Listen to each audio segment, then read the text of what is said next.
Hi, I'm Wild Bill. It's the 29th of March 2023, and I am going to repeat something today that I wrote way back in November of 2022.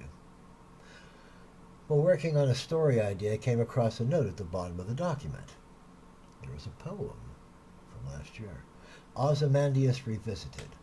No man is an island, though every man's a rock. Winds of time ablate you until your stone is not. Ruins of the ages, their gardens gone to dust. Once that sand was mountains, those iron gates are rust. Soft surreal masterpiece to fill the heart and mind. Where's the patron pendant when no one's left behind? I can see why the Romantics were so taken with the idea of ancient ruins representing not stored data, but data scattered into indecipherability. Time is a black hole for meaning, rather than a revealer of secrets. Lovecraft and the other earlier Gothic talents were freshly aware that knowledge is so vast that no man may encompass it all. The power it promises is illusion, for to seek to know enough is to grow old and perish in the process. Some things will always be indecipherable. So, Lovecraft could write of ancient civilizations, antediluvian catastrophe, and creatures so far beyond our four-dimensional comprehension that they seem to defy our physics altogether. Kipling suggested eyes in the darkness, innocence dragged into the shadows by hungry demons who were once the gods of a decadent, long-forgotten dark worship. Wonder what I mean about unplumbed secrets? Göbekli Tepe.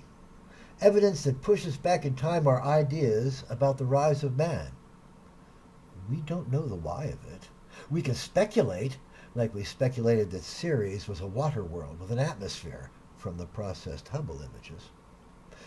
My most recent impressions, a layman's ideas, suggest that men have always met to prevent war among tribes. Call it a bazaar, a market, a men's club, but men go to gathering places in order to promote their genetic individuality. If we make peace, one says, our bloodlines continue. Agreed, another says. Now let's get blasted. Remember that for small group tribal warfare, sometimes a single death is enough to end a bloodline. Sure enough, many men aren't cool with peaceful coexistence. These men are, however, amenable to persuasion when and while they do not hold the reins of power. Otherwise, sock in for a long, perhaps nuclear winter. That's what gathering places are for, I think. Markets, trading posts, man-made landmarks for ready recognition or to modify the environment to suit a need. Places analogous to fire hydrants for dogs. Meet me at the rock carved with those cool scorpions and lizards. We'll talk before the gods or spirits or elders and see if we can't iron this out. Good idea. You bring the weed. I got this new thing, a mushroom that makes you go, wow, man.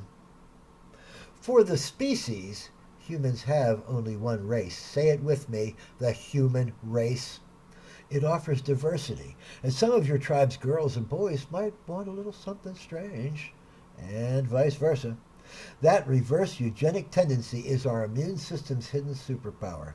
That's what will cure male pattern baldness and albinism, sickle cell anemia, ADD, and a bunch of other stuff. It won't cure greed. Greed has uses in society as well as drawbacks, just like promiscuity and foolhardy courage. I sure hope it kills the urge to human trafficking and ends cultural extinctions. A person sometimes is reassured to know he or she is the result of a process that has historical basis, but not historical bias. Imagine alien archaeologists coming to Earth 1 billion years from now, shuffling through the dust of 100 billion souls. One leans down and draws an artifact from the silty fine dust. It's flexible, seems to be made out of many fine glossy layers.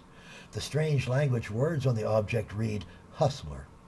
The alien visitor researcher opens to the first page.